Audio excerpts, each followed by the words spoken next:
Déléguer. Ah, rien que le mot, pour beaucoup de managers, c'est synonyme d'anxiété, de perte de contrôle. On s'accroche à chaque tâche, on pense que c'est la clé du succès, alors qu'en réalité, on devient le principal obstacle à notre propre croissance. Aujourd'hui, on va voir ensemble comment inverser complètement la tendance et maîtriser l'art de se rendre, eh oui, optionnel. Imaginez la scène. Il est 19h30, le bureau est complètement vide. Tout le monde est parti. Mais il y a encore quelqu'un, là, en train de peaufiner une présentation, de corriger un fichier pour la 10e fois. Et cette petite voix dans la tête qui répète en boucle « Si je ne le fais pas moi-même, ce ne sera jamais au niveau ». Si cette pensée vous est familière, c'est le signe qu'on est peut-être tombé dans un piège très, très classique. Et ce piège, il a un nom. C'est le piège du manager héros. Celui qui est persuadé que sa valeur, c'est d'être le pompier de service, d'éteindre tous les incendies. Sauf que la vérité, elle est un peu brutale.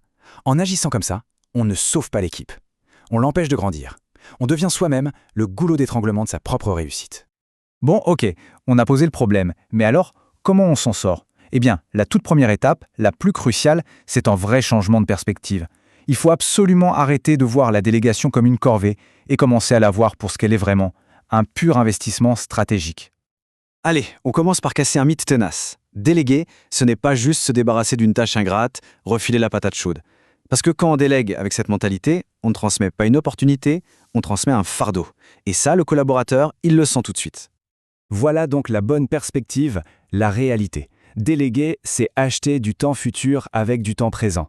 C'est un peu comme planter une graine. On investit un peu de son temps aujourd'hui pour récolter un arbre entier de temps libre demain. Le calcul est simple, non ? Mais son impact, il est juste énorme. Prenons un exemple tout bête. Imaginez une tâche hebdomadaire qui prend 1 heure. Pour la déléguer, il va falloir y passer, disons, 2 heures, une seule fois, pour bien former la personne.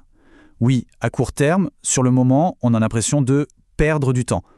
Mais regardons le retour sur investissement. Sur une année, paf, c'est 50 heures de gagné. 50 heures! De quoi se concentrer sur des tâches à plus haute valeur ajoutée, là où un manager a un réel impact. L'investissement est plus que rentabilisé. Si c'est si logique, si le calcul est si simple, pourquoi est-ce si difficile ? Eh bien parce qu'il y a des barrières psychologiques, des peurs bien réelles qui nous bloquent. Et il est essentiel de les identifier pour pouvoir enfin les surmonter. En général, on retrouve 3 grandes peurs. D'abord, le syndrome de l'expert, cette angoisse de perdre sa valeur si on n'est plus le meilleur technicien. Ensuite, la peur panique de l'erreur, ce perfectionnisme qui paralyse. Et enfin, le cercle vicieux, on a eu une mauvaise expérience de délégation, souvent mal préparée, et du coup on est vacciné, on ne veut plus jamais réessayer. Passons maintenant à la solution concrète. Pour surmonter ces peurs et enfin réussir ces délégations, il existe une méthode simple, claire et facile à mémoriser. Une structure qui peut vraiment tout changer. Cette méthode, c'est celle des 3 C. Cadre, confiance contrôlée et choix de la méthode.